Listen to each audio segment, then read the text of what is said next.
Good morning.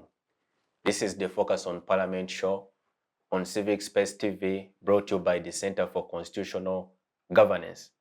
I am Kwagala, your host. Observers have come out to heavily criticize the government over its expenditure record. This casting a lot of doubt on the government's commitment to uphold fiscal discipline and prudence. Now, this following the release of the annual Auditor General's report to Parliament, which forms the basis of our discourse today. On today's program, we also look at the new leadership of the opposition in Parliament, the Right Honorable Joel Senyonyi having taken the oath of office. But we also review the just concluded Commonwealth Speakers Forum, which happened here in Kampala at the Munyonyo Commonwealth Speak Resort. Now, joining me to discuss these events is a panel of esteemed personalities and citizens of this country. Beginning from my immediate left is Mr. David Okumu. David is a researcher and also he's affiliated with the Julius Nyerere Leadership Institute at Makerere University. David, you're most welcome. Thank you. I'm happy to be here. Happy New Year. Happy New Year to you too. Thanks for joining us, David. Just next is the only lady on the show, very smart, dressed in red, Winfred Mugambwa. She's the executive director for the Right for Her, Uganda, a civil society organization. Thanks for joining us, Winfred. Thank you so much. How are you today? I'm well. I'm happy. Thank I'm you. grateful. Surely. Then we have Honorable Mukitale. Honorable, you're most welcome to the show. Thank you, Civic Space viewers and listeners. Happy New Year to you all. Parents, you have the last few weeks to do parenting before you send back the children to school. Happy being back at Civic Space. Thank you, Honorable. Good to have you. Thank you. To our esteemed viewership, we welcome you once again to this program. Now, we begin with the aspect of examining the adverse findings of the Auditor General's report and the implications it could have for the Ugandan taxpayer. Let me begin with you, Honorable, to give us a constitutional perspective, but also from a parliamentary standpoint. What does the Auditor General's report mean for the ordinary Ugandan? Is it just a ritual that he has to perform every year in fulfillment of his constitutional mandate, or there is much more? Let me thank Mzee Muanga, the Auditor General and his team, for the work he has done to inform the country through Parliament, because he reports to Parliament, of what's pertaining the state of affairs in as far as the fiscal discipline, the indebtedness of the country is concerned. Let me first say the red flag which has been raised is on debt in as far as what we call loans. Loans which have been got either from outside the country, domestic borrowing, which is also a very big problem, because that's the money which private sector should be borrowing the taxpayer, but instead government is the one borrowing it. And if government is borrowing money to that tune, there is no commercial bank, no manager, unless he has a problem, is going to lend to you and me, who has a cost of administration and risk, because government has no risk. So we can actually say he's confirming that the price set of the high interest rate is not commercial banks. It is our government appetite. 3, he's also raising another element of domestic arrears, that the same taxpayers who are being put in pressure to pay URAs looking for money are not being paid. So it again becomes a double tragedy to expect them to pay. But what the Auditor General would want to see him bring in, I'm even looking forward to being there on Monday, is the other commitments. One is called the PPPs. PPPs, the wording is a sweetener. The Ujagali type and the others. Those are loans. They are commitments. They come with contingent liabilities. You hear how they tell you, we have very cheap power in Karuma, in other sources, but the one of Bujagali is very, because it was a bad PPP. So there are those other costs. But the figures we are talking about now of over $20 billion in debt is the loans as conceived by the lawyers, the way they define what is a loan. Not every debt is a loan. Article 165 of the Constitution says, hope I've not mixed it, that government will not commit in any expenditure without parliamentary approval. But right now in the Albertan region of Buliisa, Hoima and Kikuwe, where we are working on oil, we are committing government between $15 to $25 billion in these 3 years. But unfortunately, it does not require parliamentary approval. So I would want the Auditor General to bring out the contingent liabilities, the PPPs, and the production sharing agreement. Because the production sharing agreement of oil and gas, what you hear Total, Tilenga in Buliisa and Noya and Kingfisher in Hoima and Kikuwe, Sinuk, is not a grant, it's a loan, it's a recoverable cost. Production sharing agreement is a profit sharing model.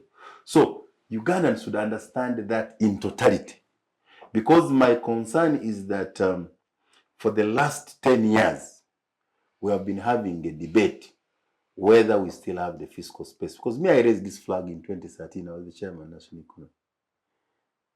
Because they used the GDP, debt to GDP ratio of 50%. And I said it's not enough. Please bring in the PPPs. I'm happy. Minister of Finance now reporting adds in grants and guarantees, including the PPP, because PPPs come with guarantees.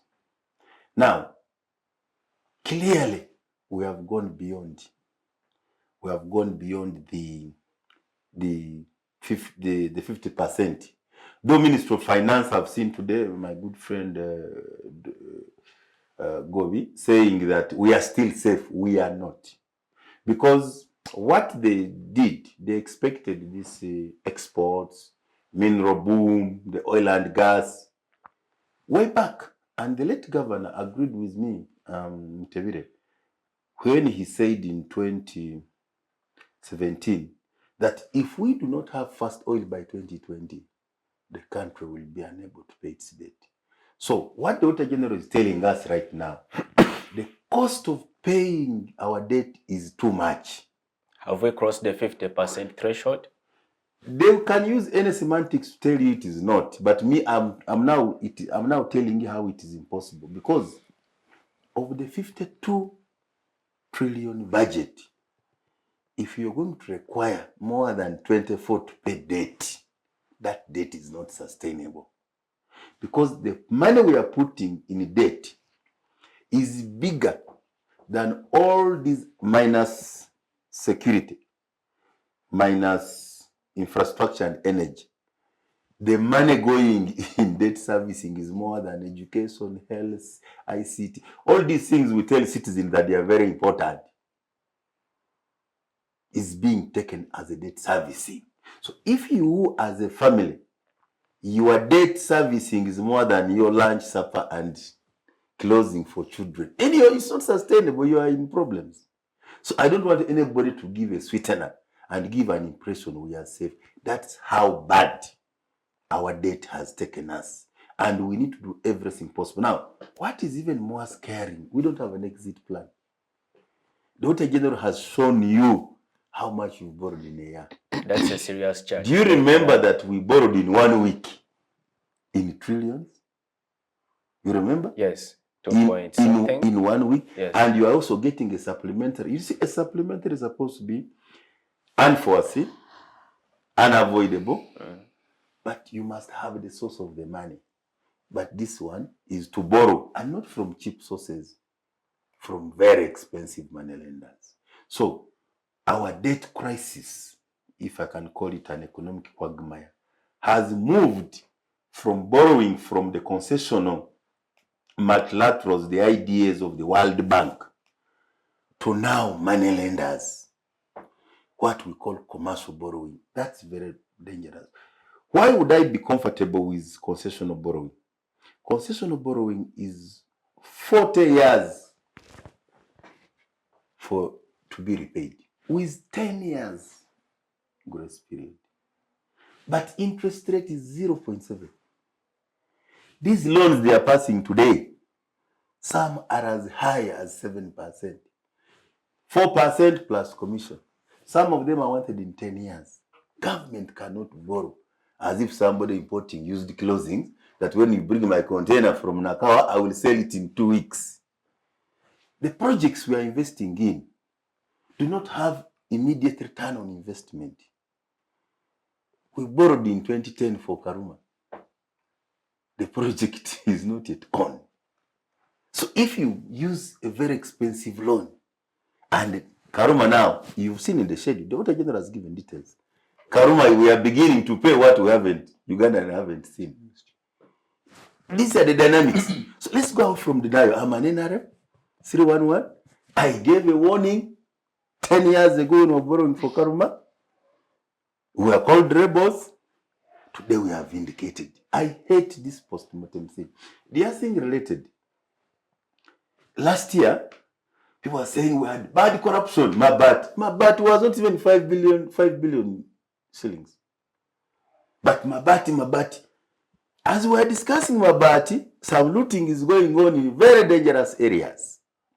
I'm telling you, we have committed already additional $80 billion in oil and gas. Parliament has never discussed that. But they had a lot of energy to discuss Mabati, wanting to see off some ministers, and then as if they can all fit in cabinet. Nakawaland and the Naguru. My granddaughter Namugaza, to be censored. Did we get back the land? The intention was to recover the land. Land was not got. NSF is a 20 trillion portfolio. 6 billion not going to Betty Amongi's account to go to popularize small people, Juakari, myself and my wife who want to start saving. They were going for her neck. But 80 billion is going in oil and gas. Another 8 is going this year. Another 8 is going 24 billion in 3 years. That debate cannot take off in Parliament. So diversion or obscurantism, that the deep state, the mafias are so good at it. They will keep Parliament busy with non-issues when the real issues. So you wait 2 years from now, the Auditor General's report will be telling you what I told you last year about oil and gas. And that's what disappoints me. In Parliament, I resigned from PAC. I told the Speaker, I cannot continue going to lament that money was stolen in the Ministry of Local Government when my district cannot get basics. So I would want to be proactive. Ugandans must be proactive. We must be preventive. Let us stop this looting. Let us stop this too much expenditure. We knew that we have too many MDAs in government which are parallel, which are competing. We proposed in the Presidential Advisory Committee on Budget 8 years ago we do rationalization. But when the Minister of Public Service came the other day in Parliament, he was just. What is happening? The entities supposed to be closed are lobbying MPs to defend them not to be closed. So how are we going to stop this expenditure?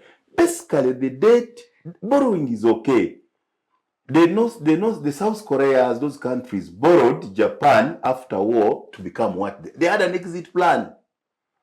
Our problem is borrowing without a plan of getting out of it. So if we know we are living beyond our means, if we know some of the areas we are borrowing are not a priority, and even before you go borrowing, where is the money we collect? Because that should be our interest. If you know that post-COVID, URA is not going to do well, don't expect, and you know you have passed a homosexuality bill, you know you have human rights issues, Because the America is not, and World Bank is not only because of homosexuals. There are human rights issues. And there will be other issues which they may not tell you. But they use this one to strike. So let us first, the little we collect, the taxpayers, and I salute them for paying taxes. Where does it go? Because that's where there is wastage. Employing those who should not be there. Money going where it should. So we should revisit priorities and first say, the little we have, children must go to school. The little we have our health centers. The little we have skilling. The little we have value addition. The little we have. Then we go for PDM. PDM was a 7-pillar program. We are now on pillar number 3 only, giving some money. So what happened to mindset? What happened to all this? It's the same as PMA, 7 pillars, very good idea. It ended up with NADS. NADS became a procurement. NADS became, Thank you, so Honorable. that's why the problem. I'll return to you much later. Winfred, the Auditor General has released his annual report to Parliament, which was received amid a lot of fanfare and pomp. On the occasion, the Honorable Joel Senyon, the new leader of opposition in Parliament, was also present. What has caught your eye? What is the takeaway for you from that report? Before I go to the report, as Honorable was sharing, my heart was just bleeding for us, the marginalized communities, the women. You know, when we are in such states, every time there's someone who is going to be eaten on the plate, there's always someone on the plate who is going to be eaten. And I feel it is us, the marginalized communities, the women, the children, who are going to suffer more. The poor are going to become more poor. And as he was sharing, a question came in my head. All this Honorable is saying, who are the people in the seat of the planning? Do they have the capacity, or have they chosen to also have the country fall in a dish? So many questions were running in my head. What caught me, Honorable has talked about the debts. When a country's debts like the rate of borrowing is more than what we are earning, of course everyone would question. It's like your home. Honorable has also shared, if you're in your home and you're spending more or borrowing more and then spending more than even what you're earning, like in the next 3 years, where would that home be? If you're married, will you still have a wife? Yes. If you're having a home, will you still have your personal home, or you'll be now renting? Yes. If you're having a business, will it be still standing? Yes. Even when he has even told us they don't have, the government doesn't have an exit plan. Yes. Where is the government going? And also in the report, you know, as a woman, things of health. Also that around the report where he talked about vaccines, mixed vaccines, expired vaccines. To me, I don't look at only the vaccines being expired. If in this report they talked about expired vaccines, ARVs, and then COVID, we have very many people who are not vaccinated. I remember I went back to my center where I had my vaccine, the second vaccine. It wasn't they didn't have it. Yes, there are very many people who didn't get vaccinated because around the area where they could go, the vaccines were not there. They're out of stock. And now today the auditor is telling us some vaccine are not little got expired. And remember, these are vaccines that were got through money that was borrowed. That goes back what Honorable has been talking about, the money that was borrowed. And then there is a time when, was it Maudme? Yeah. When they were telling affected persons that the ARVs are what? They're getting out of stock. But again, they're saying in the government stores, vaccines are there, and then the medicines are there, and then they're expired.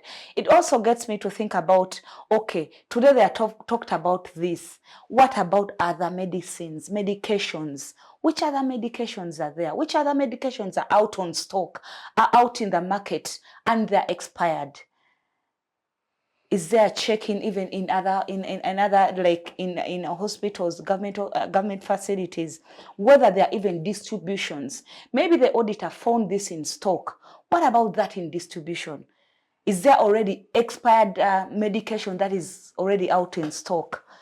As a woman, yes, as a woman, I get to ask myself, where are we going health-wise? And also, when we talk about the other issue in the report was around ghost employees. This is not the first time. It's not the first time the auditor's report is talking about ghost employees. There is even a time the president was talking about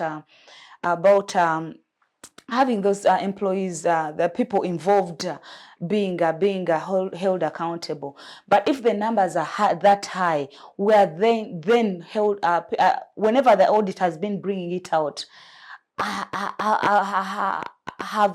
has he or even the people concerned tried to follow up after the auditor's report to see that, okay, this has come out of the auditor's report that we're having ghost employees.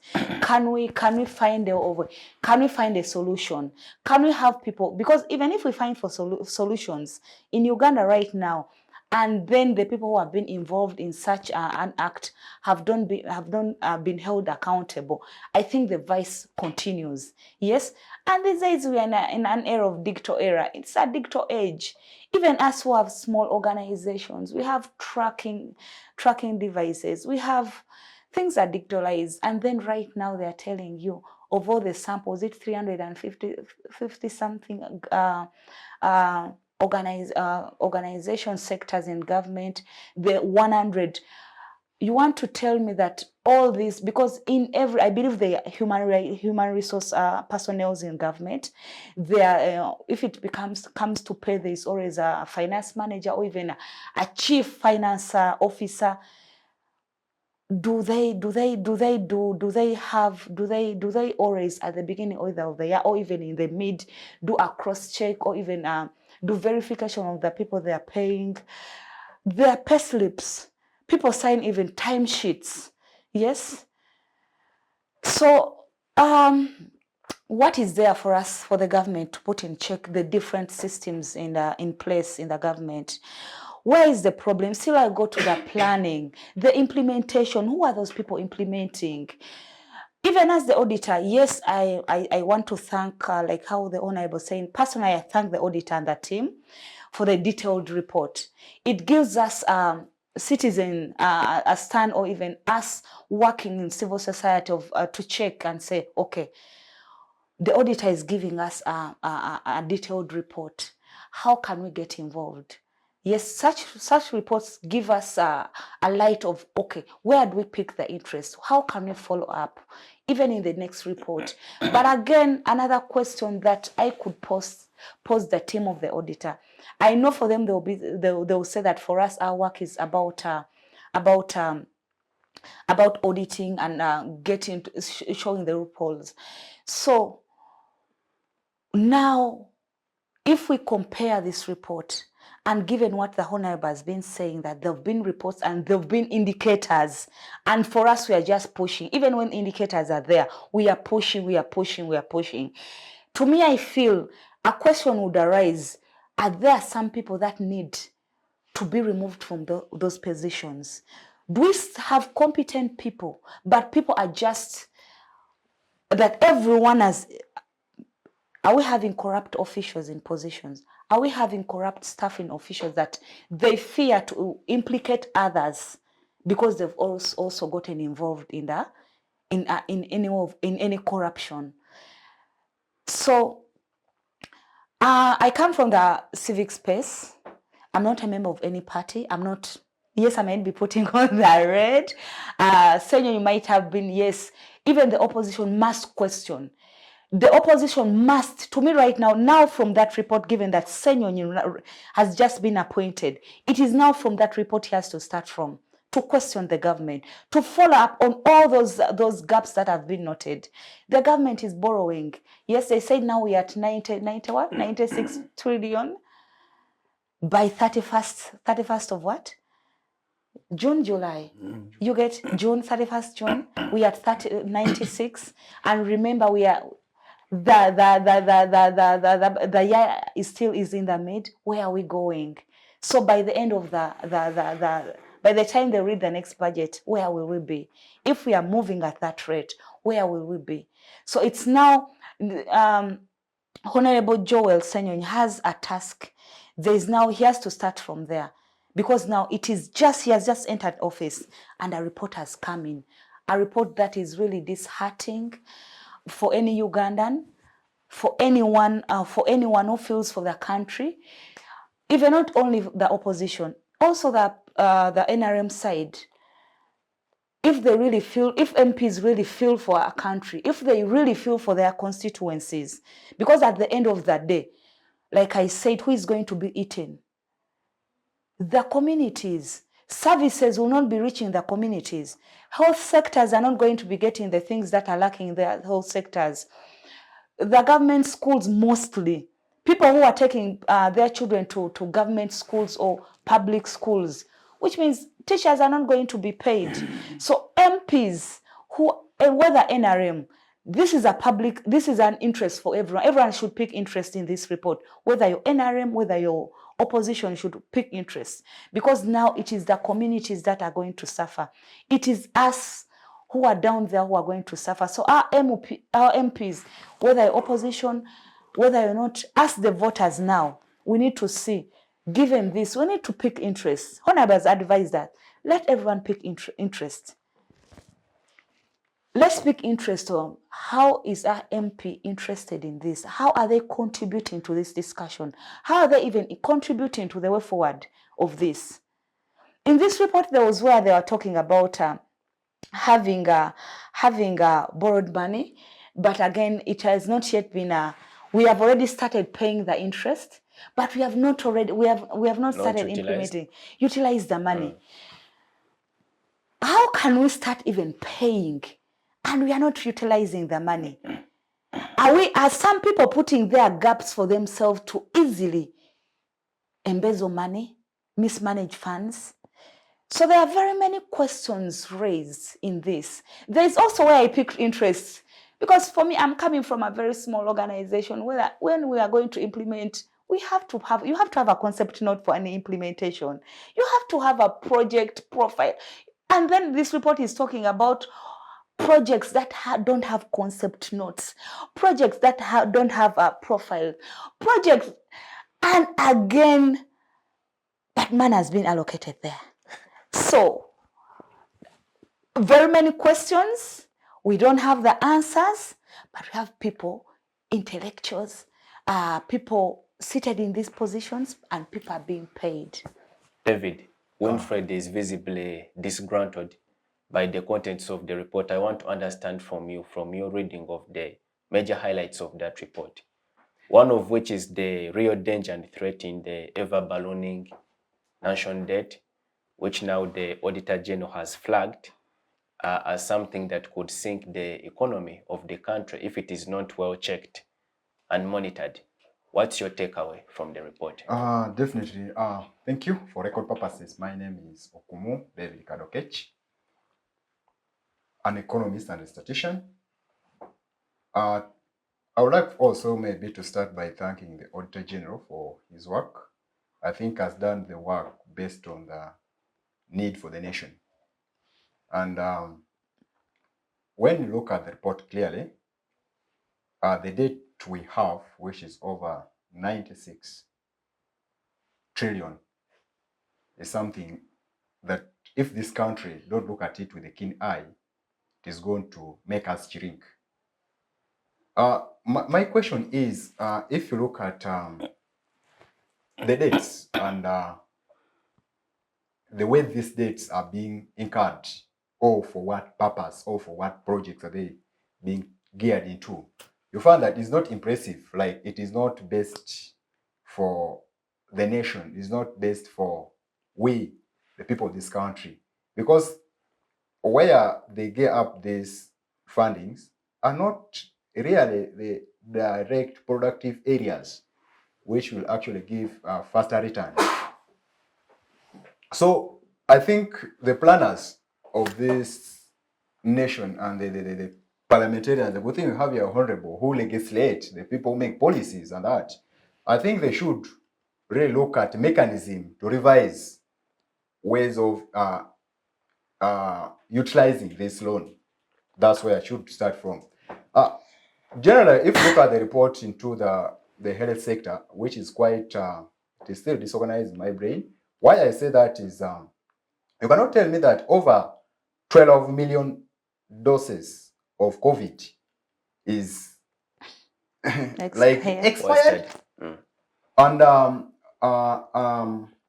like expired, then you find that out of those expired ones, we are yet to service, I think, around 300 billion, roughly that. So we are going to service, we are going to pay for something we're not utilized, which is quite a shocking thing for our nation. Now, Honorable was talking there, there's this instance of mafias. I think expenditure Uganda is incurring currently is more than it is earning. If you look at the MDAs, surely I think they should be retrenched, like should be cut off and that. But now I got shocked when Honorable was telling us here that there's people going the back door to now push these parliamentarians or to corrupt them to now make such MDAs still operate. Ideally, this country, we should admit that there are instances of mafianism, all those people that they are the way Honorable quoted. Actually, I also like using the same word. There are instances of mafias that are trying to control the nation instead of taking it actually for their personal gain. There's also another question. Look at domestic borrowing. We borrowed internally, which is over, I think, over 50, around 40, between, I think it's 40 trillion, 40, above, over 40 trillion. Because 50 is something like 54 plus is on the what? On the foreign or external borrowing. Now, this 40 trillion, where did it come from? Internally, what I understand from my local area in Tororo, internally means that it is within the country. So this money is with the people in this country. And you'll get shocked that people who are having this money, none of them has been in the system to get the money. So where do he or she gets the money to fund the country? So I think it's also something we should look at with it with a very keen eye. The way our country is operating, it is operating as if we do not have a system. Yet, we have a very clear system that is there. It is only that people do not respect the system which is currently operating.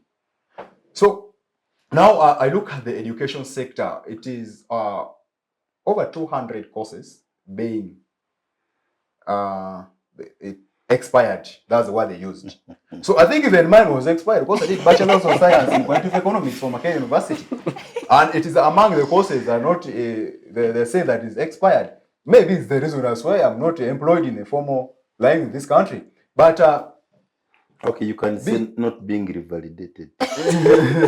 Because they used the expired. So if you look at over 200 courses getting expired in Uganda, and these courses among them, people in those offices study them. With over 100, actually 120 from Makere University, where I studied from. And half of them being distributed in Chambogo, Busitema, and the Makere University Business School. So there's a number of different questions. If we can allow a course to expire, then I think there are systems or the departments, agencies that should now be, I think, trashed off. But if you look at even the amount of money they put to the National Council for Higher Education, I think it's sufficient enough to look at the validation of these courses. Now, if I get into the in the areas of, I would like to talk more in the health sector. Surely, you cannot convince me that over, I think, if you look at the statistics of those vaccinated with COVID, I doubt whether it takes half of the country. I'm a statistician. the population in Uganda. Until you convince me that the vaccine got expired. So vaccine getting expired, it is me who's paying the tax to pay for the 300 billion on expired vaccine. So where am I going? So it means that I'm paying for something I'm not. You cannot tell me to carry cows that I'm going to marry and I take your cows there. Then by the time I'm returning back, I don't have a woman. Surely, ideally, I've not really made any productive. I think I call it a productive exchange. You will get her on a wedding day. Which is not realistic. They're still feeding her. Yeah. So these are the things we should look at with a very keen eye, and the issues of the mafiaism. I got shocked in the. I think public service has to do something great, something more into look at it very keen, because you can't tell me that over 300 plus 1,000 would ghost. I mean 10,000 will have ghost workers. Surely the public service has to do something in that line, because these people are paid. Yes, and they are paid, actually sometimes they borrowed money.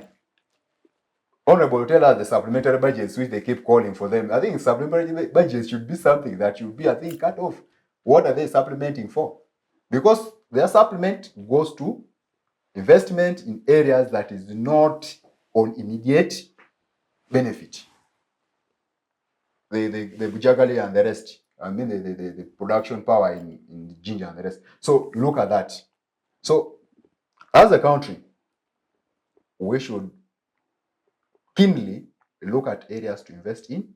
And also another thing is the people who borrow us internally is what I need also to understand.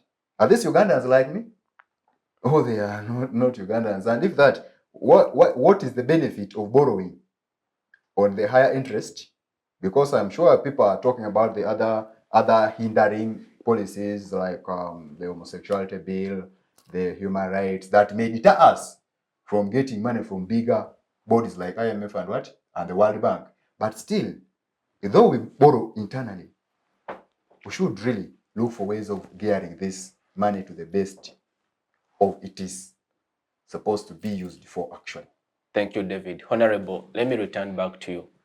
From my reading of the Auditor General's report, I have been baffled by one specific finding.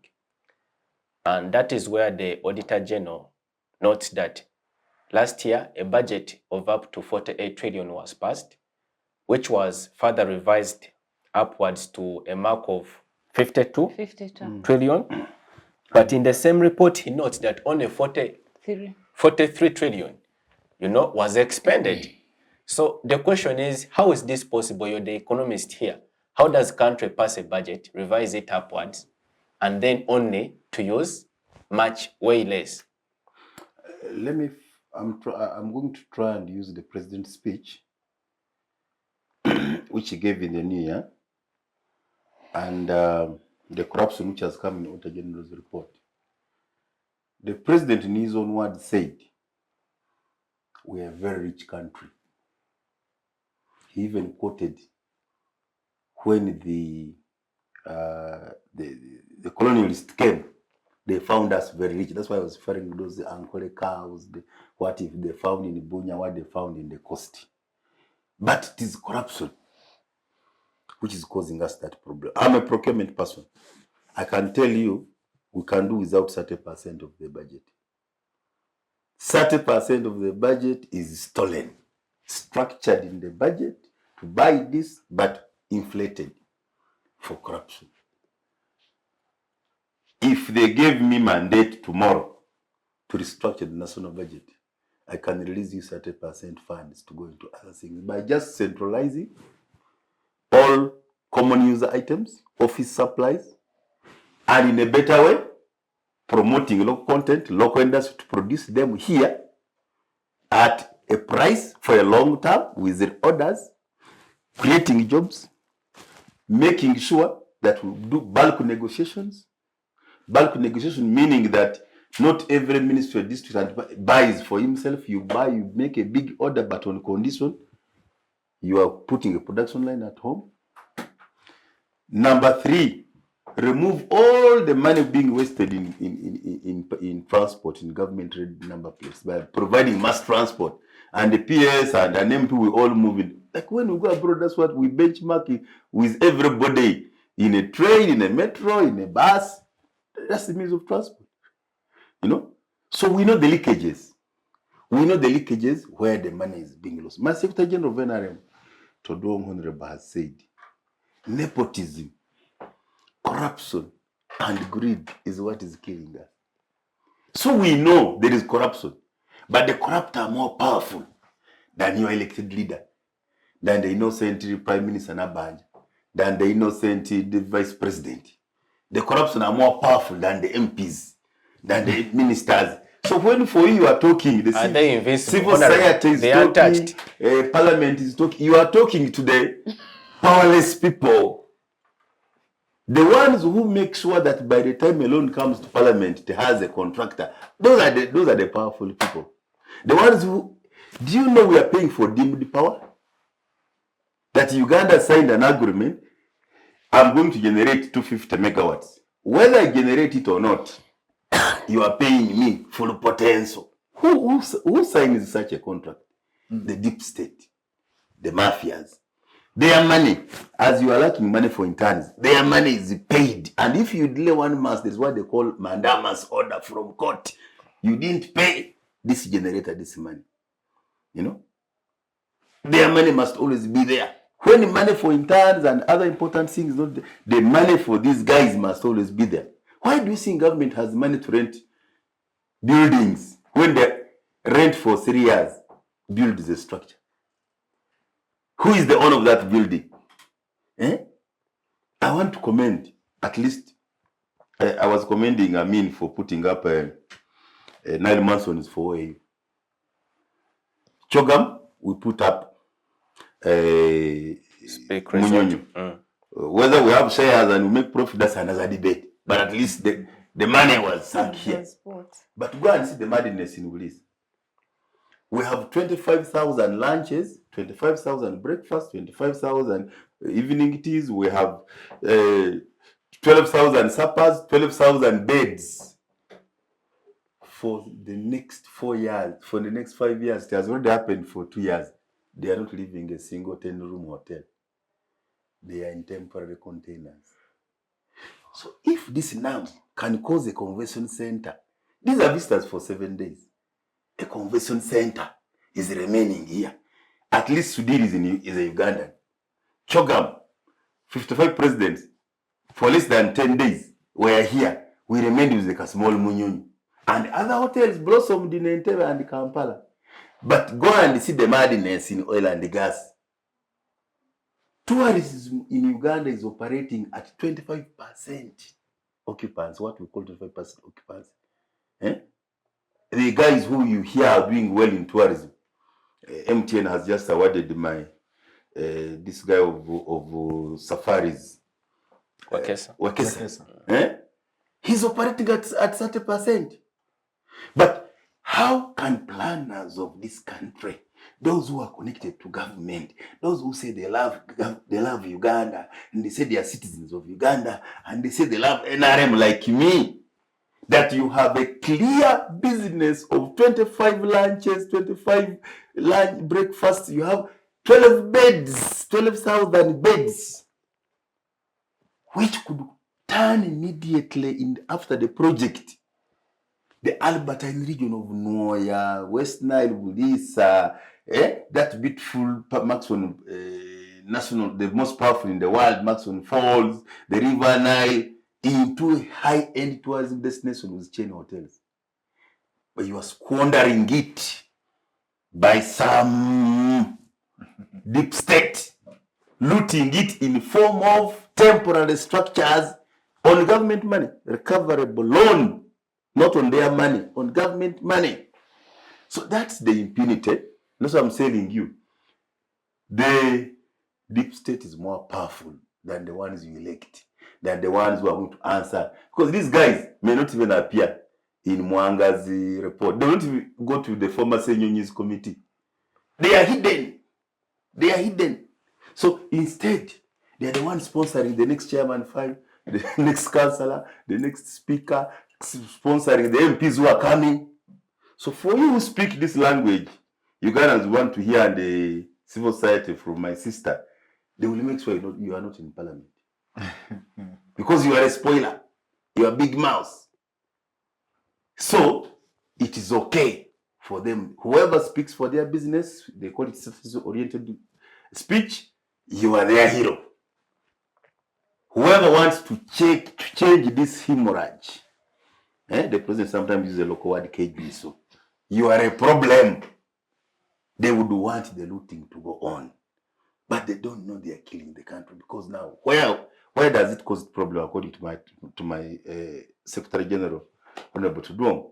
You will fail to give mothers care. You will fail to give school fees for the poor. And the child hangs himself because the school headmaster detained him for lack of school fees. Where do you find a country that you have no money for the orphans and school fees for the poor, but there is money for all this kind of wastage?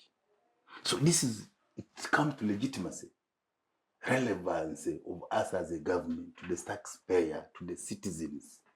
You see, what we are saying, oil is finite, is temporary. The oil and gas policy is very clear. Because we know oil and gas is temporary, we are going to use the resources, the windfall, to invest in non-oil, long-lasting economy, like agriculture, which depends on environment, like tourism, for cross-generation equity. I'm just summarizing for you the 48 or 50 page oil and gas policy. But the guys, they have forgotten all that. A lot of work is going on. We would be training our policemen into fire tendering, in all these things. They are there. I've not seen a single policeman there. Ministry of Water would be building capacity. There's a lot of water going to be in oil and gas. They are not present because the mafias can do without Maybe them. they are not in uniform. No, I know what's happening in the industry. They have excluded everybody's mandate because they are powerful enough to tell the president it's okay. Everything is okay in oil and gas. We don't need oil and gas police. Everything is okay in oil and gas. We don't need the water for environment. NEMA cannot just give us permits without going in the field. That's what's happening because NEMA needs to work with local districts. The local districts do not have not been built capacity deliberately, because if you build the capacity of NEMA and the local districts to check, there will be controls. Nobody's interested in that. So the oil companies, you can't blame them. They are doing what they do best. They are businessmen. They have their headquarters. They have to report profit. And the project will be done. 2026 January. The pipeline will hit Mombasa, will hit Tanga, Tanzania. But the national interests are being sacrificed completely because oil is produced in a multi-sectoral manner, interministerial manner. But only PAO and is catching up with Total and Sinuk, because Total have done it for a century. For us, we are learners. So this was a chance for all government departments to understand this industry. We would be having many more university students interacting in placements, because this is a technology transfer. I've told the money is a loan. We would be creating capacity. You see, oil cities are not built by building containers and then they bring all these experts to stay in Kampala. Some people would be staying in Noya district naturally, in Pakwachi, the neighbor, in Buliisa. That's not happening. So I am saying I've used the president's speech to solve the dilemma. So nobody should say we don't know what's wrong. Nobody should say we don't know where the country can go. But we are under occupation. We have been held hostage by those who are in charge. You see, let's understand, we talk of these norms we are talking about. We are talking of a post-colonial, neo-colonial state. Imperialism is here. So the guys you are calling deep state, what you are calling mafias, are working for those interests, not for you. My NRM point program number 5 says, we are building a self-sustained, independent, integrated economy. It's point number 5. When I was doing economics, it was my nickname. But where is it? All the money in the last 30 years after the recovery is being made by foreign companies. All the roads are being made by foreign companies, initially Europeans, now Chinese, without UNRWA becoming even a construction company for 20 years. All the banks are foreign. The insurance are foreign. The telecoms making money are foreign. So who deceives Uganda and the economy is doing well when all the profits are being externalized? So I want to end by this debate of keeping Uganda with hope that we shall fight poverty under PDM. How is it possible that, in social sciences we say, to be a peasant, you still own land. When you don't own land, then you are a slave. Before, my people in Unyoro owned their land. They owned the Kinyara Sugar Works. They owned the cooperatives.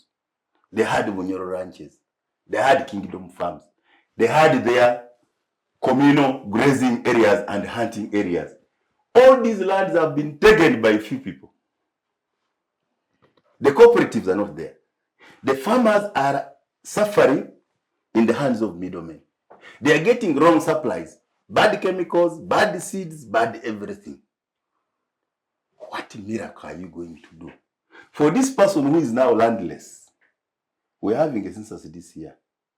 And if you're going to do projections, the next 30 years, we're going to be 100 million. So the population will increase. So the landlessness will increase. The education system, what he's telling us, is not giving us. He's the one who told us. There's what we used to call labor and industry in economics and manpower planning. Whereby you plan, we should have known 30 years ago what we... When we introduced UPE and USE, we should have known what we wanted to produce. By now, we would be exporting like Filipinos, engineers, to do Qatar World Cup, to do the Dubai thing. But we are taking Kadamas because our education system is irrelevant. And we knew nobody has resigned for all these failures. We are NRM, we are the ones speaking. All this has been done. It is not the bad army, it's not the bad, it is us. So that's why I'm for national dialogue. Let's agree. Things went long ago. Wrong. Let Winfred tell us. Let's first stop and agree. Can we pause? Let's leave denial. We are living in all these things are denial. There is no amount of PDM you will bring to Noe and Buliisa where you have denied us to partake of the 48% of the $20 billion. And you say we shall pick some peasants who ate the Nyoga money, who ate the Ntandikwa money, who got the NADS money, but never took off. This time we bring them, they will develop you. That's a joke. Let's start with the oil and gas money. You have got, of the $20 billion, you are getting $10 billion. Can you give this community 30%? Come and work with them. Live with them some development. But you are taking everything. And you are saying a Panadol will come, a Valium sleeping pill will come in form of PDM. It is just not possible. And also, nowhere in the world, I also did rural economics, but also at postgraduate, I did some community development. We call it demonstration effect. Specialized value chain cooperatives are the best practice. The region of Acholi, the region of Lango, the region of Kigezi, every region has some climate, some what they grow best, what they can do best. You pick their value chains. You invest in their inputs, you invest in their agro machinery, you invest in their value addition, you invest in their marketing, and they will become economic production zones. And that's what we are calling the cities with industrial parks, with their specialized skilling. That's what can deliver Uganda, not under this Kampala system, under a developed regional tier system. These guys can develop themselves. And then there, everybody doesn't need to have land, because we're not going to have land anyway, because land is not, Marx has told us long ago. So what we should expect by now, that the children of those who owned land when NRA came are going to be plumbers, carpenters, engineers, accountants. They can actually stop being relatives of the land, because they will come to Kampala, Gulu City, Kabale City, in Mbale, on 40th floor, as a plumber, you don't need to live on your ancestral land. So we are going to have a crisis because we have failed the demographic transition from relating with land to an industrial revolution. So we are missing out on a demographic dividend. Thank you, So Honorable. the guys you are seeing, the border borders you are seeing here, the Kadamas you are seeing, the ghetto boys the president met yesterday are our making. The Bible says we shall know them by their fruits. So let's own our ugly past. Let's stop denial. Agree. This kid is taking enjoy. Eating grass like animals. But has no space. These are the real problems we have to deal with. Winfred, Honorable points a very grim, almost irredeemable picture of the country. But in the Auditor, there is hope with national dialogue. With national dialogue. If we agree. Let us validate with Winfred. In the Auditor General's report, he makes very adverse findings, some of which implicate institutions, even personalities. But we know from our history that Parliament has been very reluctant to take stand action against those individuals or institutions. What is your view? What is it a weakness of the leadership of the Parliament? Is Parliament also now subservient and, for that matter, fully compromised and taken hostage by the mafia that Honorable is alluding to? What could be the missing link in the fight against corruption? I think the missing link is the fighters are also corrupt. We are having the corrupt officials to fight the corruption. And still, when Honorable said, talking about and speaking from the president's speech, to me, my question also went to, is the president still in control, or he's under abduction? Those were some of the questions, because you are telling us about these other people who are in control. Me, I knew the president is the one in control. Even giving that speech, he passionately talks about ending corruption. But for how many years has corruption been in place? And what has he done even when they've put out the names? Yes, the parliament has already shown us that yes, we shall be speaking about the people, the corruption bit, but we are not going to do what? We are not going to implicate them. We are not going to hold them accountable. We are not even ready to stop sitting with them on the table. We are not ready to stop implementing with them. We are not ready to tell them to step aside. And if Parliament has failed, and the judiciary has also failed, and the president is also sitting with the same people, still implementing with the same people, that is where my question is the president still in control, or is the president part of the people? Is the president part of the corruption, that he cannot fight corruption? Yes. Are the parliamentary members still also part of the corruption? Yes. So the linkage is the system. They put systems in place, but who are the people running the system? So the whole system is corrupted. Yeah. Those that are supposed to hold the corrupt accountable, they are also corrupt. So how are they going to hold people accountable? I remember, yes, we might call the Mabati scandal a small thing of the many. The good thing the Honorable has told us about the oil thing. But again, remember that Honorable who was put in prison, I've forgotten the name. Then he said he had diabetes and he was released. The next day he was in Parliament, and some Jew and Nanda was asking him, seriously, what are you doing here today? Yet you said you're very sick. The junior finance minister, Lugolobi. Yeah, Lugolobi, the Honorable Lugolobi. He was in Parliament, yet he was saying he was very sick. He wasn't supposed to be in prison. And these people are seated. And the president, how much I love the president's speech. I love the passion he's showing us that he wants to fight corruption, but not until I see that the president has taken step, has also gotten hold of some people, because some people are sitting with him, always in the room. He's talking those meetings. He's even still. Just information, Honorable Lugolobi was among the best farmers in the country last year. Now farmers as his personal business, right? He was But it doesn't take away the issue that he was his part of the Me, corrupt. I'm giving information. We Information. we are proud that him being among the best farmers, because now I think that was now his personal other hustles. Venture. But it won't take away the records that And he's then, but it was also for teaching people pigare, the best pigare. it is not going to take it away. Yes, that right now he's in the record, because I think it has not yet been resolved. So he's still in the record of the corrupt officials, people who stole the Mabati.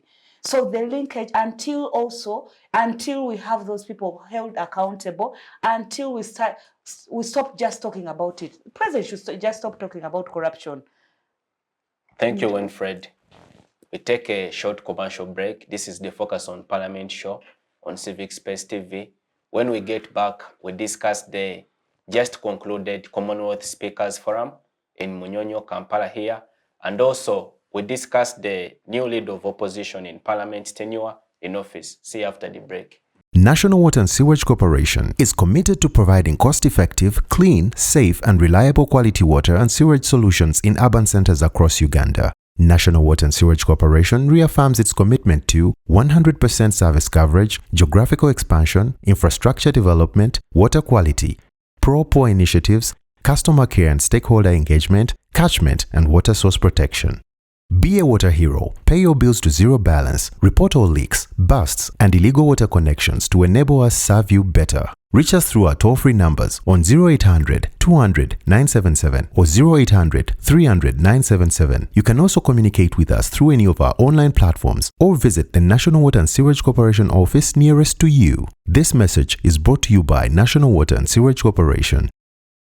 Welcome back. This is the Focus on Parliament show on Civic Space TV.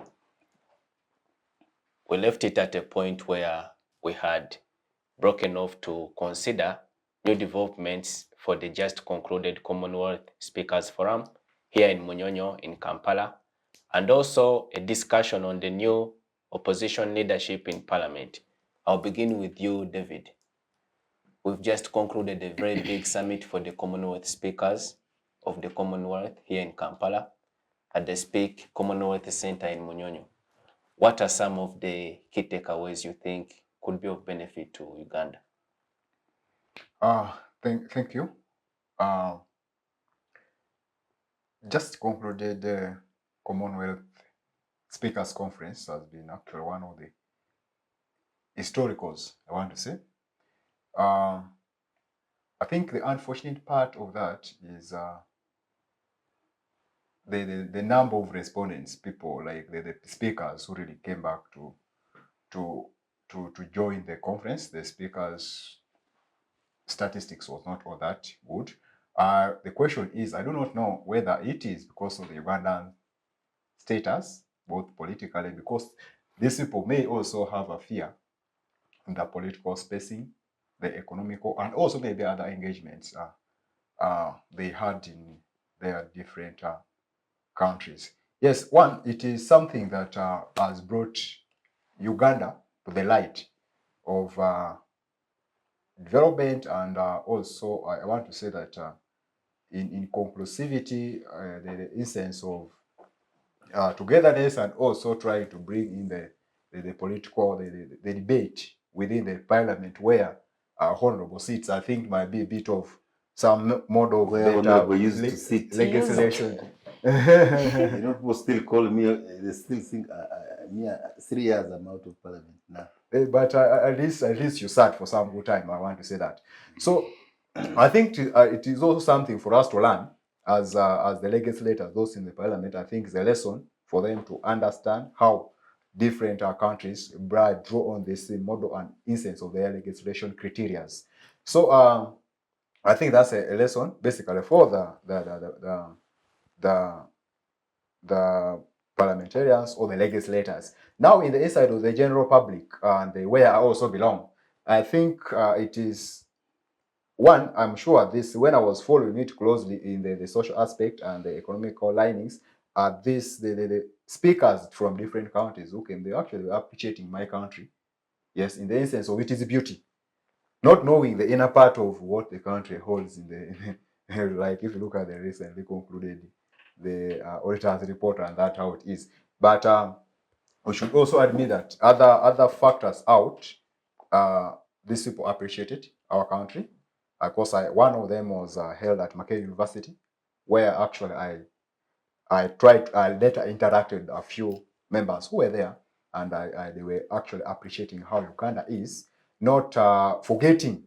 I think there's one interesting thing where I really got surprised when they were saying, but why is it that the roads in Uganda are, within the city is not clear?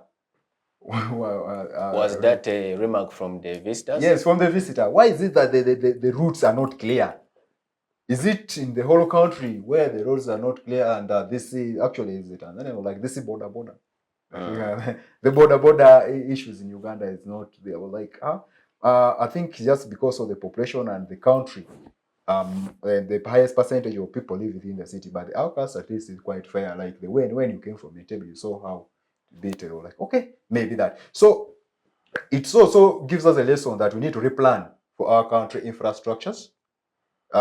We need to restructure the planning systems.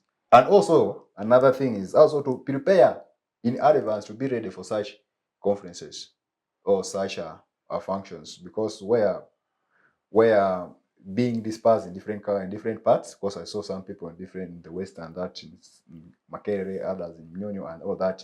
It was also another instance of, I think, making these visitors understand how the country was. So as a country, we need to foster a lot into the proper planning. And the planning calls for a better and the linings of fundings. Where do we gear our fundings into? And finally, I think we shall achieve one of the things we need for Uganda as a country. And we may interest these people also come more to the country. Yeah. Thank you, David. Honorable, outside the confines of the strict principal aims of the conference, because this is a summit for the Commonwealth parliamentary speakers, is there anything of tangible benefit to the ordinary Ugandan from a diplomatic and also economic point of view? First of all, I want to thank God for the fresh air. The speakers conference, the NAM coming, and the G77 plus China is really fresh air, because we were ending the year with a lot of problems. We were ending the year with landlords now looking for subsidies to protect land.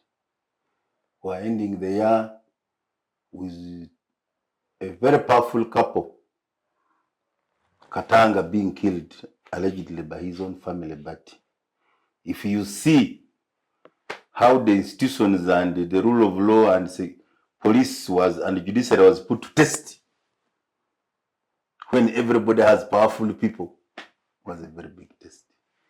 We closed the year when Parliament had a monologue for reasons to do with the human rights extrajudicial killings as per the opposition. We closed the year with announcements that development partners were refusing to give us money for human rights issues and homosexuality law. We closed the year with a very bad killing of tourists and the ADF trying to research beyond the border, Ruhira even coming up to Kamwenge. Of course, not forgetting Pastor Bujingo's incidents. So, I call it fresh air, that the country is rebranded. We get an opportunity to say, even with all that, Uganda is a very good country. Uganda is a beautiful country. It's a chance to exhibit us as the Pearl of Africa, fresh lakes. The question is, are we taking advantage of these visitors to market the country? You know? I also don't agree that we should make roads because visitors are coming. When we messed up Uganda, investors went to Kenya, and Kenya became an international conference center. All UN offices, all these people have been in Kenya. All these big international, they're in Nairobi. So Nairobi has nothing to do because there is a conference coming. That's what Rwanda is being. The convention center is already in Rwanda. They are doing so many chain hotels deliberately to attract such functions. When Narendra Modi, Prime Minister of India, came here, he promised India wanted to give us a convention center in India. Again, the deep state blocked it. They want it somewhere in Kampala. Somebody wants to do it as a private sector. But if India is giving you a Mahatma Gandhi Convention Center on the source of the Nile where they put his ass, what's wrong with welcoming? That's that. Jinja is not only an industrial town, is also a tourism city. So I think we can make it a practice. And for me, I want to urge Ugandans. This Gretaka, and I'm not thinking of Kampala. Kampala, Wakiso, Mpigi, and Teve has largely not been in NRM hands, has been in opposition hands. But how has it got messed to this level? For the first time, we have seen that we have road reserves, that we have some roads which had pedestrian walkway. But they have been full of Miraja Matoke, full of vendors, full of... My prayer is the big landlords, the Catholic Church, the Church of Uganda, the mosques, the Uganda Kingdom, the people who have property, give this land people to work on it. It doesn't make sense to say cases here and you are the ones collect money from a landlord and a hotel owner. Somebody comes with a machine making chips and chicken in front of a restaurant with a flask of tea. How can you? So we shouldn't do it because of visitors. Our city must be clean. The Uganda we want, and not only this greater Kampala, but even the cities we have created in Gulu, in Kabale, in Fort Poto, in Imbale. I mean, launched Keep Uganda Clean in 75. My father trained me into this media thing. I used to switch on his radio. Let's listen to BBC. Let's listen to Voice of America. Possibly Amin has been overthrown without knowing. So I would switch for him. That's why I got this, this awareness. So for me, the other thing is, by the way, Right Honorable Speaker AAA Anita Mongi has really surprised the Ugandans and the Deputy Speaker Tayewa, because people thought these were not experienced, but they have managed something surprisingly. It is, I think, in this country, President Museveni has proved to us that anybody can be anything and is possible. It is a debate. I will not go for the details of it. But they have really... But what I have also, this being a program which is focused on Parliament, in all this debate we have been discussing challenges in Parliament, supplementaries, nobody has talked about a very able clerk to Parliament. I think some people don't even know who is the clerk to Parliament.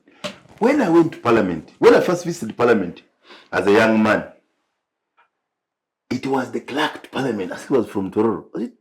The name was Ocho. The name was somebody was from the UPC. The UPC clerk was Japadola. When I came to Parliament, Tande Kwire was the name. Right Honorable Speaker Sekandi and Kadaga Deputy could not do anything without clearance from the clerk. Now, some revolution has taken place. The politician speakers took over the powers of the clerk. This I'm saying as an advocate of nation building. I'm saying as a former parliamentarian. My first trip and appointments in Parliament, I didn't apply. You heard the president say he had how many hundreds applying for the posts of city posts of commissioner? Parliament. 200. My many trips in Parliament when I came and my appointments, I did not apply because we had a technical clerk called Tande Kwire. They would call you in his office. You are passionate on matters of economy. And we have seen you. Huh? Can you go and attend this conference? From the, picking it from the base of technicality. and you expressed interest which committee you wanted to serve. But today, And he was in charge of the allocations, the today clerk. a very senior person is left backbench in the committee, and somebody who is trying to learn that area is made a chairperson. It is a practice. But the clerk to parliament is a former minister of defense, is a former minister of local government, is a 5-term former MP of Munyanga, Adolf Mwesige, very capable, whom we thought in East Parliament would become an attorney general. At one time, they called him a right-hand person of Amamamba as the secretary general. Actually, he was in the background, the secretary general. That man is there in Parliament. You hear of Commissioner Zake, you hear of controversial name Serwanyi.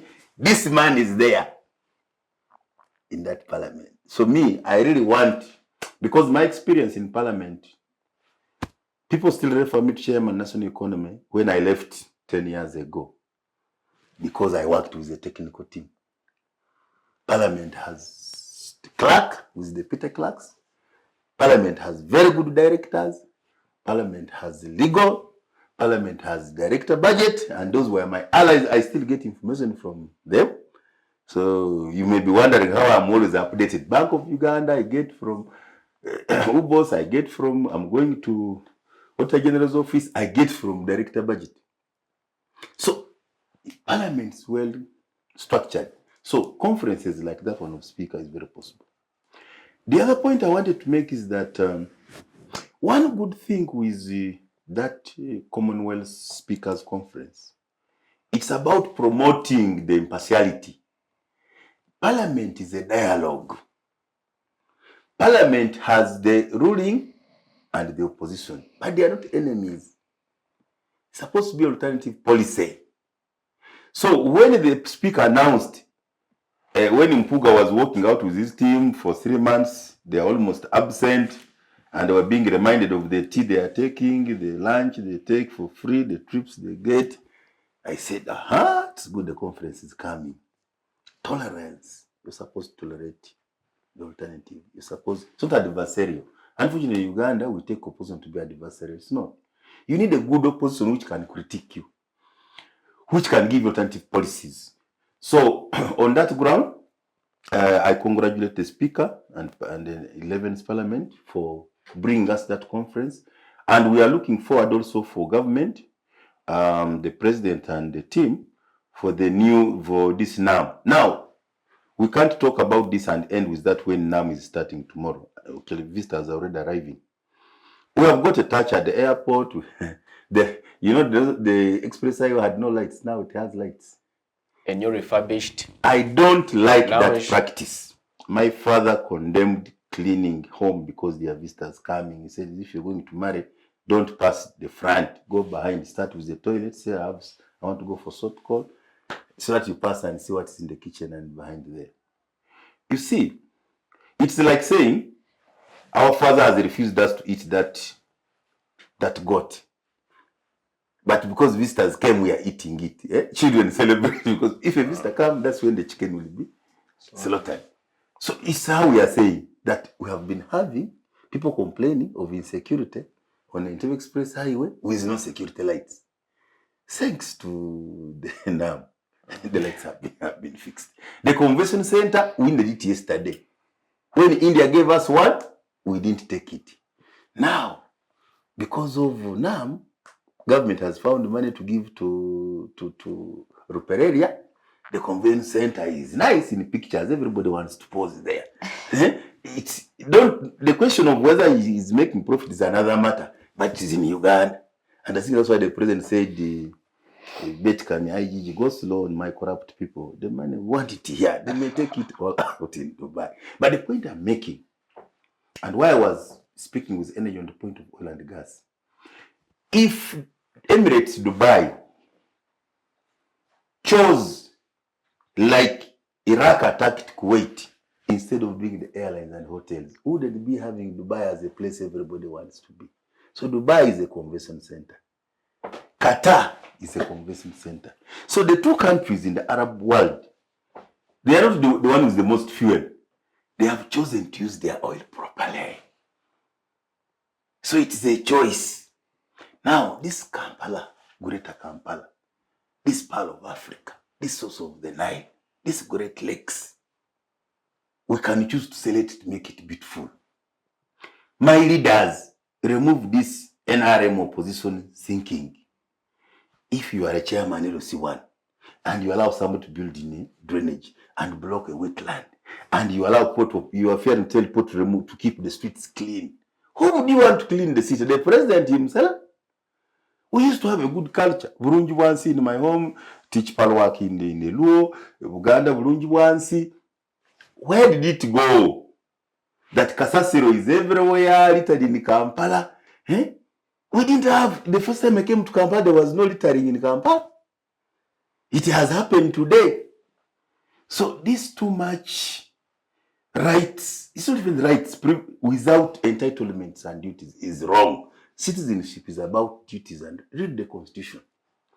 So let's give Ugandans their responsibility. My view, let's not allow people to go back on the streets. People should find, I saw in Matugai, I was there 2 days ago. People have broken some open spaces behind and the market is there. Now you can see the road reserve. It is clean, it is secure. Children can have where to walk on the street. But how do you go skipping Mira Jalmonde, Matoke, you know, greens, then it floods on them. So even things of hygiene, let us not do it, because there is now Ugandans, we can make our country clean. Kampala used to be clean. A lot of these cities were clean when I first saw them as a young man. But we have introduced a new culture. Building where you want, putting a meat is sold anywhere, fish is sold anywhere. How can we do that? So for me, I think it is a reminder that Uganda is a beautiful country. We had Bulungi Wansi. But that was our culture and norms. Again, going tradition, the president was referring to, we had a very good one, wealth creation and clean people. So let's go back to our hygiene. We shouldn't wait for these conferences. The visitors have come and are going. That Chogam, we worked so hard, Chogam has come and said, when it went, we forgot. Now again, but what has behaved because there is Chogam? No. Let us fix this country for what we want it to be. Let's brand ourselves. Let's choose. It's a choice. I've given the example of Dubai and Qatar because they made a choice. And now our civils are taking the money there. And that's why they want to go for holiday. Why don't we build our own Dubai? Why don't we do our own Qatar? Thank you, Honorable. Winfred, Honorable calls it a choice. We've just concluded the Commonwealth Parliament Speakers Forum meeting here in Kampala. But there are also growing concerns for the negative public image that Uganda is generating internationally over the pitiable human rights situation in the country, which has now persisted from the conclusion of the previous electoral cycle up to date. How do you get to reconcile these two dynamics? Because on the other hand, we all agree that Uganda is endowed with great nature, very hospitable people, and now with the burgeoning, young population that is very enterprising. But we seem to have a persistent political problem. How do we resolve this and move forward to market Uganda as a promising destination for hospitality and also conference tourism, like Honorable here has stated? Thank you so much. Honorable is right when he says that it has to be a choice. But again, I want to take you back to something. There is always who has the interest, who is the end, who is going to benefit out of it. Yes, we had the speakers Commonwealth meeting. The first question we need to ask ourselves: how many speakers? How many countries were under Commonwealth, and how many speakers confirmed? How many speakers came? When they introduced the Anti-Homosexuality Act 2023, most people didn't know about AGOA. But most of us, we got to know about AGOA, which now Uganda is suspended away from it. But who are the people benefiting from that project? Yes, having the Commonwealth, I agree with my former speakers that it exposes Uganda to internationally. We get when we have those other countries come here, they're a benefit to a country. But who is benefiting? Are they the citizens or some Ugandans? Reconciling the state of Uganda now with the international image, it also calls for everyone being real, being intentional in ending this. Are we all being ready to be intentional in ending what is going on? When we talk about human rights issues, I'll give an example of one of the issues that is being raised, that why maybe other state members didn't get involved, was around human rights issues. And one of the human rights issues now, catchy, is about abduction, people being abducted. And the head of human rights, Uganda Human Rights Commission, yesterday, was it yesterday or yesterday, but one was on the floor of parliament, and she said, I remember quoting her and feeling disheartened, her saying that for her, she feels it's a lie, people are not being abducted. You get it? When we have people in positions and they are not intentional about us ending what is going on in the country, honorables later in the first session say that we need to agree that we got into a mess. Yes, if we pause, breathe, and agree that yes, we messed up, thing messed up, how can we dialogue to see that we get back to the right track? Having a head over human rights, it is really, personally, I know what it feels, your person to be abducted. I know what it feels having your person missing. I know what it feels when your person comes back and gives you that story. So a head of Human Rights Commission, when a head of Human Rights Commission sits in the camera and says these people are lying, no one is being abducted, it gets me, how are we going to reconcile? How are we going to get back on track? How are we going to have our country now sort out issues that are hindering other countries to come in our country when people are not ready to face the reality? Truth is, yes, people were abducted. Yes, that reason of saying that people are fearing to come and give evidence, we need to think about, why are people fearing? There's a question there. You can't just come and conclude like that. How many people believe in you? And even when you make such statements, maybe others who would have come to give evidence or to even speak. Yes, there may be some people, those things are always there because this country is corrupt. We can't say that only government people are corrupt. Maybe also in opposition they are corrupt. Yes, maybe there are people, like she's saying that there are people who are abroad, but they are saying they're in the list of what? On those who what?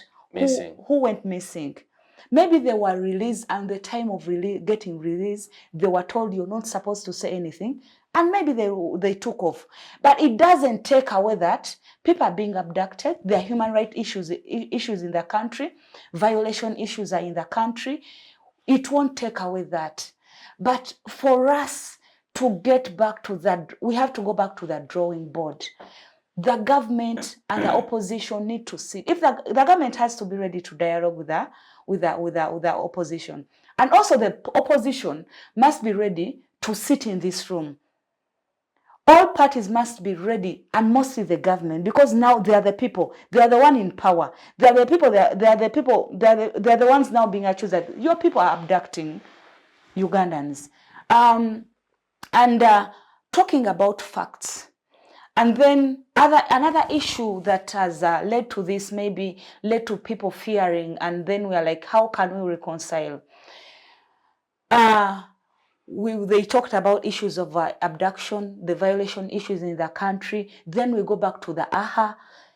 Yes, we are talking about the norms and the religion, the religious and cultural norms. But when we go back and think about it, was it the right time? Is it necessary to have the Homosexuality Act in the country?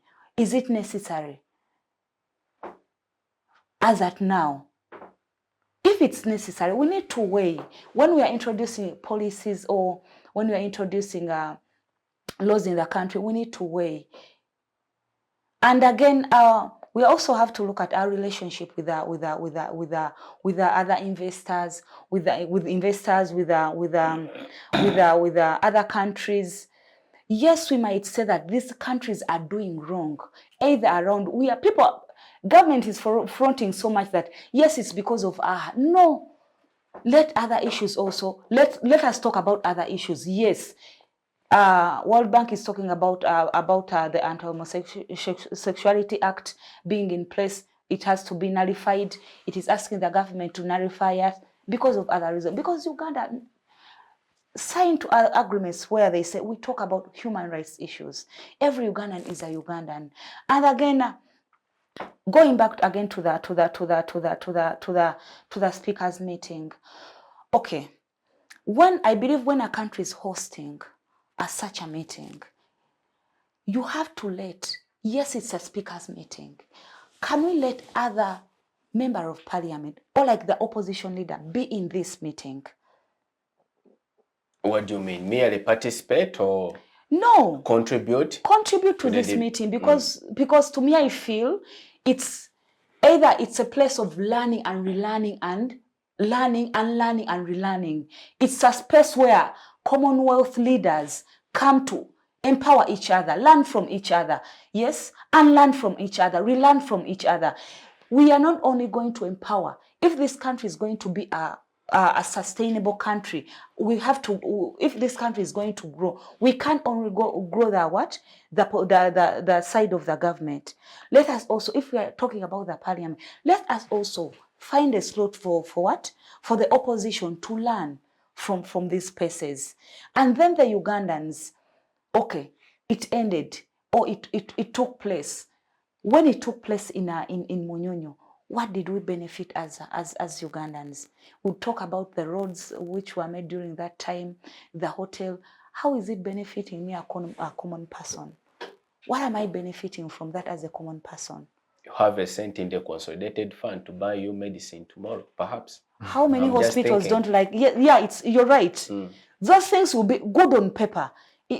They'll show us that in good and paper, but okay, and then I'll clap my hands. I'll be, yes, let them come here, and I like it. It is really, we need to have such meetings in our country, but until we work on the corruption bit of it, because the medicine, how many hospitals lack the medicine?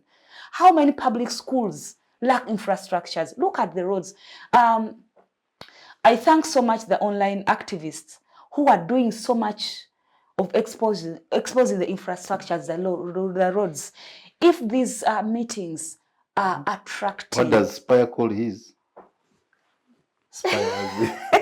Exhibition. I wasn't going to mention that name. Yes, I love it so much that social media, they're exposing it. But again, yes, we get those funds that are going to be put in hospitals, infrastructures, but are they really being put there?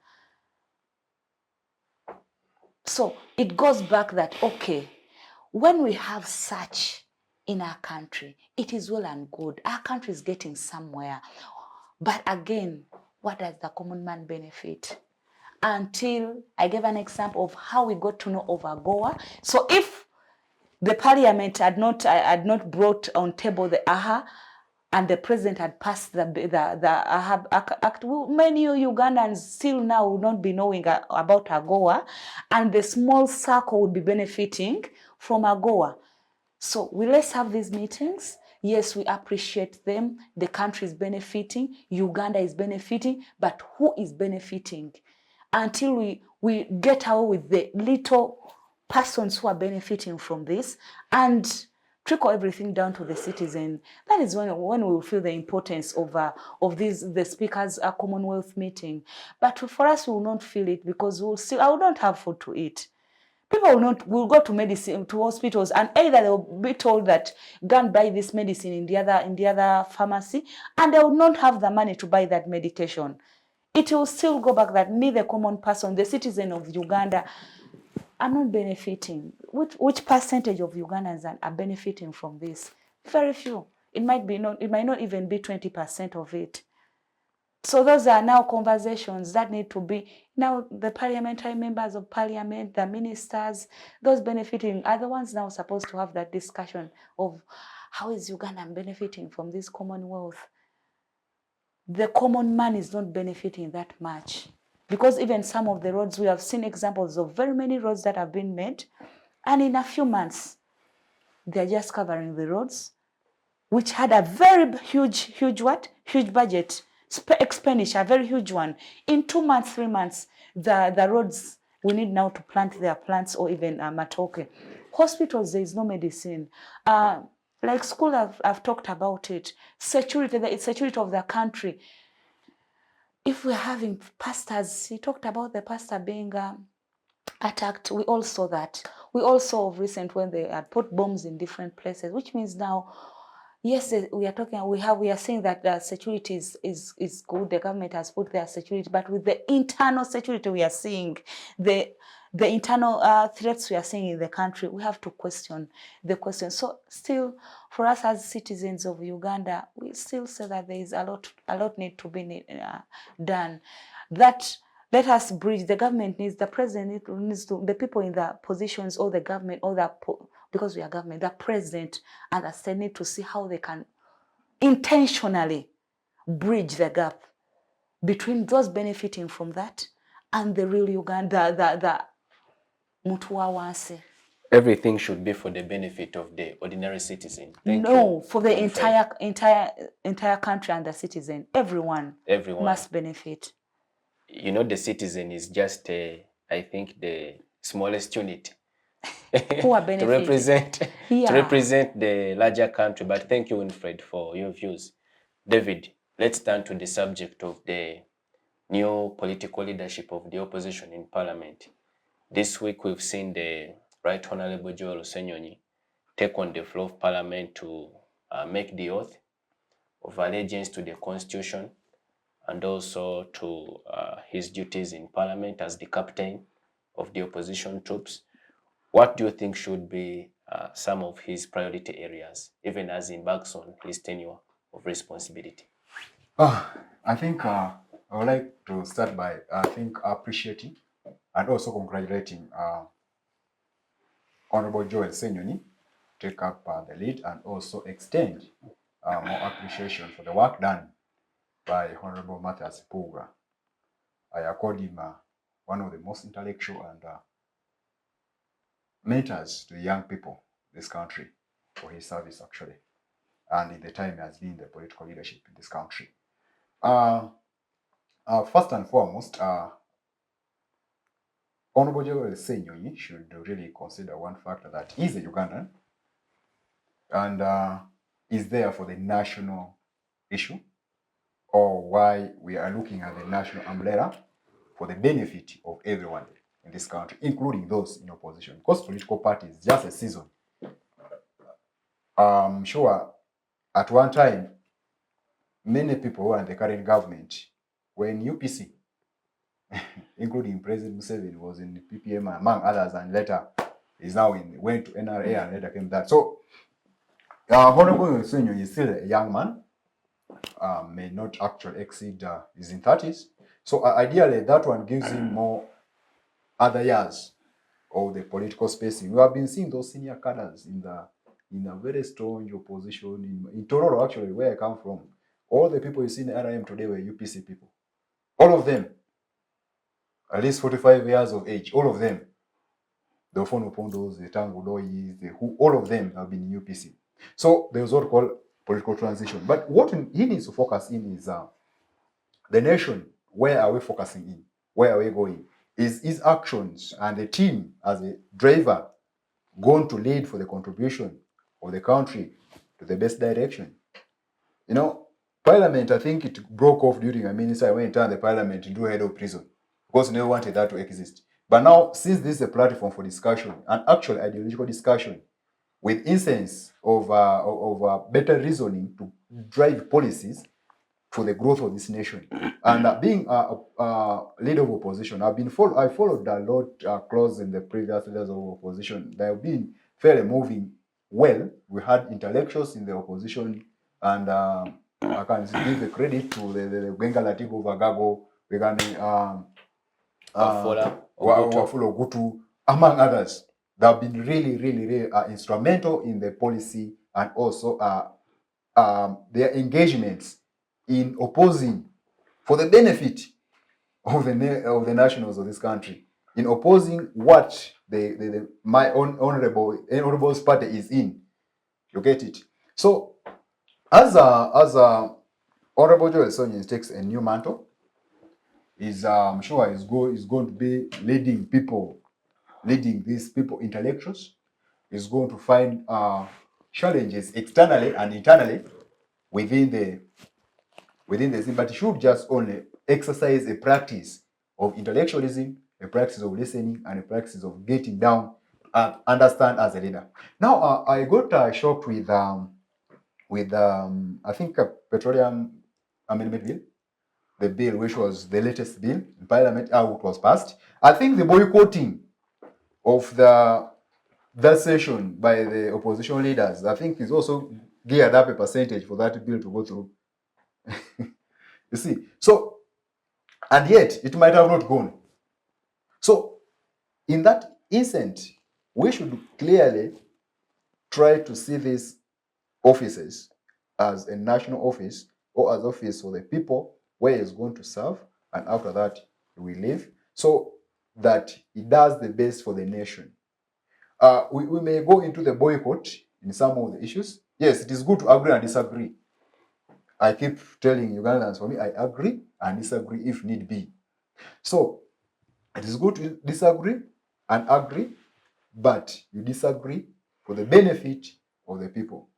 I come from the eastern part of the country, specifically Tororo, which hosts a number of different people in public service, hosts the people in the political spacings of this country, and has been holding people since way back in the start of this country in 1962 to date. So you find that many of the people in the system today get there for their personal benefit or the personal gain for the spark or the national umbrellas focus. Like they see them, you are doing the work. You get it? But in the previous leadership of Matthias Nkoga, I think I got time to interact with him once. I think he brought people on board. He's a good listener, he's an intellectual, he's a diplomat. I think I can give that. So this instance, I think, should do the current leader should try to emulate, like try to draw a picture from the previous leaders in that, because that is the docket that is trying to say, government, you are doing this wrong. You get it? We need to do it like this, but it should be in essence of what? Of a better lining of argument for the benefit of the people in this country. Because what I know is the corruption stand in Uganda, it is something that has been a song. As the Secretary General NRM said, nepotism, tribalism, and corruption, and among others. But I think the major one that emphasizes that is greed. Greed has killed Uganda, and greed has killed many of the African political leaders. As a young person taking the most top office, because that office actually in history it has been taken by at least people above his age. You get it? So, as a young person, you should try to understand a few concepts of leadership and governance. I know, I trust him. He went to a school I went to, St. Lawrence Schools. And he has been in the front line of the leadership of the school and the OBs and the rest, though for now, since all the other engagements are really now getting out of that. So let the country, let the leaders of opposition know that we are Ugandans. That's the first. And if anything is focusing on the need for the growth and development of Uganda, we should jointly be part of If it is best for the benefit, then why should I oppose it? Yes, I'm a leader of opposition. Not everything I have to oppose. You get it? So ideally, I think it is quite good that the office has been taken by young and vibrant leader, and I wish him best, and best of it actually in the parliament, not sitting that at least I've ever visited that wing severally. I think it is one of the places to be in, and you feel like you are comfortable in the country, though you are comfortable in a seat which is hitting down. You see, I keep saying that once you see a rat running towards fire, know that where the rat is formed is more hotter than the fire itself. So as a leader, those are the status is going to be. You'll be running towards fire because in that topmost office, surely it is one of the a place which needs ideological reasoning. Sometimes also physical is needed, but what works most is the brain. Thank you, David. Honorable, on the subject of the new opposition political leadership in Parliament, now with the transition complete, what is your forecast of the new leader, and what do you think should be his top or major priorities during his tenure in office? Parliament and government has 5-year term. So the change of leadership of commissioners, leader of opposition, chairpersons and membership of standing committees happens halfway. So if it is a Man U Arsenal match, the half time is over. So let's also have that political lenses. That Kisanja Chigenda, the next lineup should do now real politics. They should start getting ready. Substitutes have been made for the next event. But having said that, I said from the beginning, Parliament is a dialogue house. It should have the pro and if it doesn't, it becomes a monologue, which is very bad for me. And let me borrow from the president's speech. We are wasting a lot of money fighting ADF. That money would have done health and education in Uganda. So even as we go into the next politics, you've heard that my senior brother, Justice Yamukama, has been reappointed. My good friend, Simba, Kasule Sebunya, and Anthony from Choga. So the time for campaign is real. So I think NUP is trying to put their best striker. But I must add, it is a government composed of government and opposition. So as we try to pursue our partisan interest, national interest will come first. I can't forget to salute Senior Honorable Mpuga. He found me in Parliament. But for the 2 terms I was with him, he exhibited a stage of a diplomat. He was informed. He has ideological clarity, thanks to DP and UID, which trained him. Actually, NUP, a 4-month-old party, it would have been a crisis to find a leader of opposition without Mpuga. So they required, like NRM used DP before and now is using UPC, it required to borrow from DP. So credit to DP for giving him that. But also, a leader of opposition is not only for the party he comes from, it is for the whole opposition. NOP is a new kid on the block after stealing the show from FDC, which has also had its share of problems. So Mpuga would give some solace to the FDC guys, to the UPC, to the DP. So that's why radicalization could be a problem. So we hope that Joel Senyonyi's group and the principal, the other side, do not alienate You know, you may talk of NRM being extreme and alienating you, exclusive and no participation. Then if you don't bring close the FDC and those DP minus Mao, the UPC minus Akena, because those are the realities now. I'm giving you the configuration in the parliament. Then NUP may have a rude shock by alienating itself. And you know, for us NRM, that would be a good pick, a good harvest of those very guys if you mishandle them. So that's the scenario. But it's also true that Matthias Mpuga, Honorable, was very close to Uganda Kingdom. Don't take our issues of ethnicity. Be by that, I believe in unity and diversity, and I'm so much pro cultural institutions. So he was very close to Uganda. He was very close to the Catholic Church, and as I've said, to the deep historical. So you don't whisk away these factors. So now, Joel Sonyonyi has a challenge of fitting in those shoes.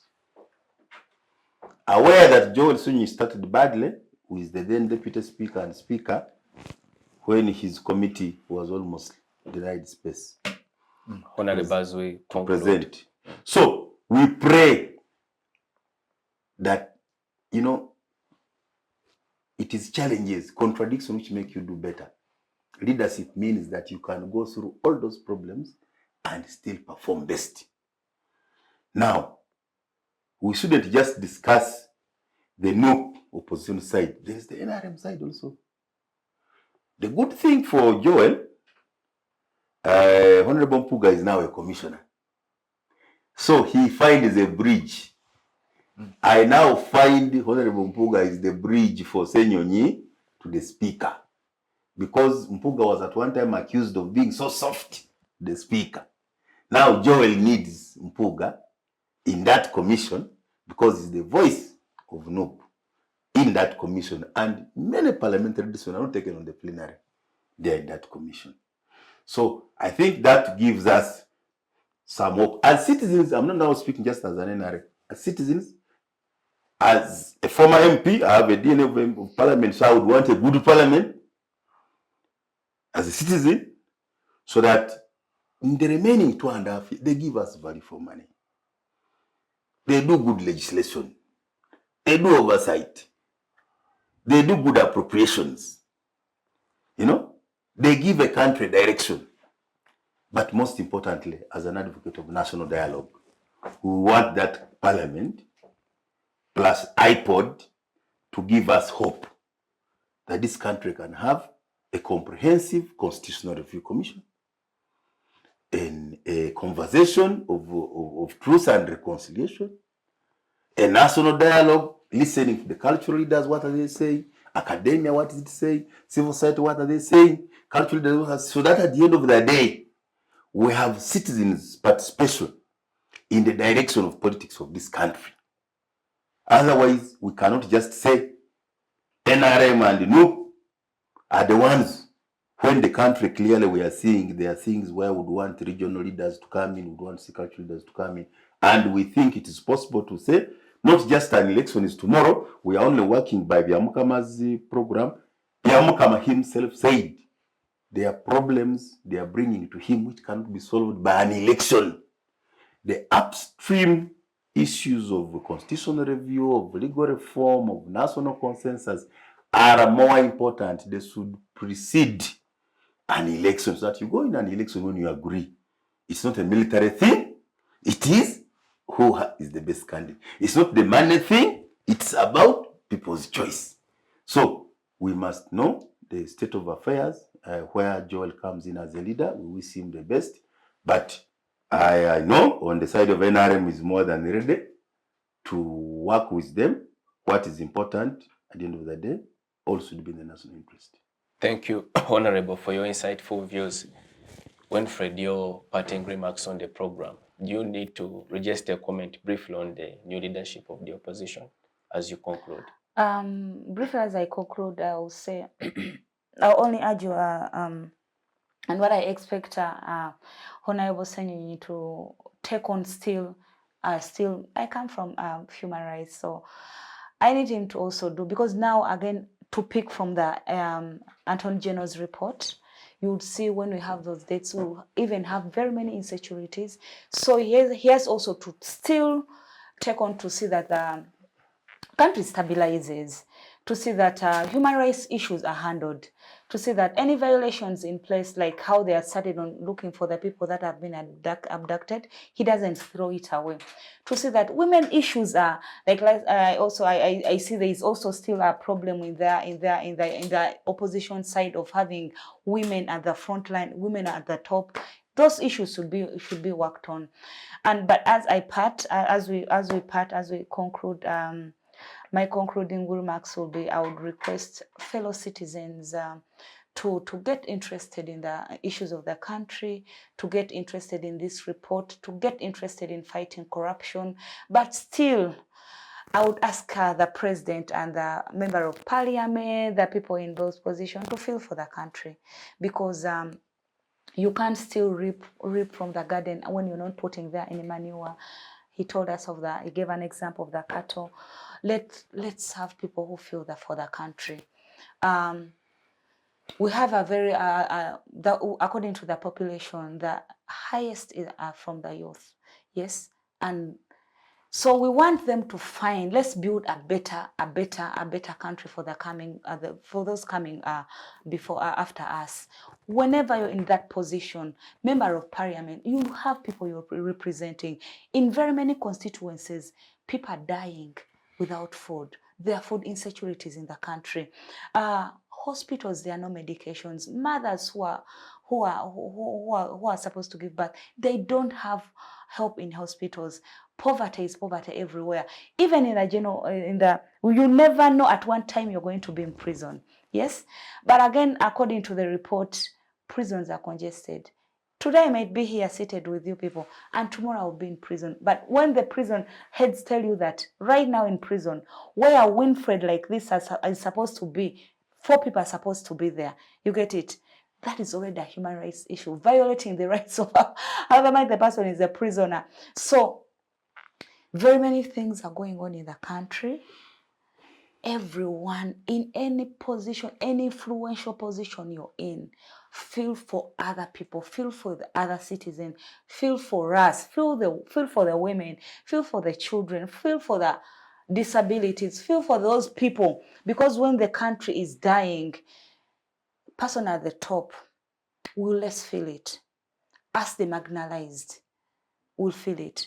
The structurally silenced persons, who include women, and passionately when I'm talking about issues that oppress women, I'll speak with passion, because when the country is dying, as the structurally silenced persons are the one who are going to feel it most. So we beg you to feel for us. Thank you, Winfred, for your morning. views. Thank you. Yes, David, your closing remarks. Definitely, I want to say that we do not have a better country than Uganda. We are born in Uganda, and it's our country. So we have nothing other than to say that we are Ugandan. On that fact, for the leaders, people in civil society and different spheres of leadership, including those in rural communities in this country, we should appreciate the essence of patriotism. We need to love our country, and we should agree that we are Ugandan. Issue of national dialogue, as others say, it is the main source or center of argument today. So as we conclude, I want to say that all Ugandans should stand up and understand the insight of our country, the need of our country as we remain Ugandan. Thank you. Thank you, David, for your views. Once again, I want to appreciate you, lady and gentlemen, Thank you for taking off time, your busy schedules, and to join us for this wonderful conversation. Once again, to our esteemed viewership, we appreciate you for keeping us company up to the end of this program. This is the Focus on Parliament show on Civic Space TV, brought to you by the Center for Constitutional Governance. I want to appreciate our production unit and you, our viewership. You can engage us on our various social media platforms. Subscribe and follow our Civic Space TV channel on YouTube. We are also engaged on Facebook, on Twitter, and on Instagram. Till next time, be blessed.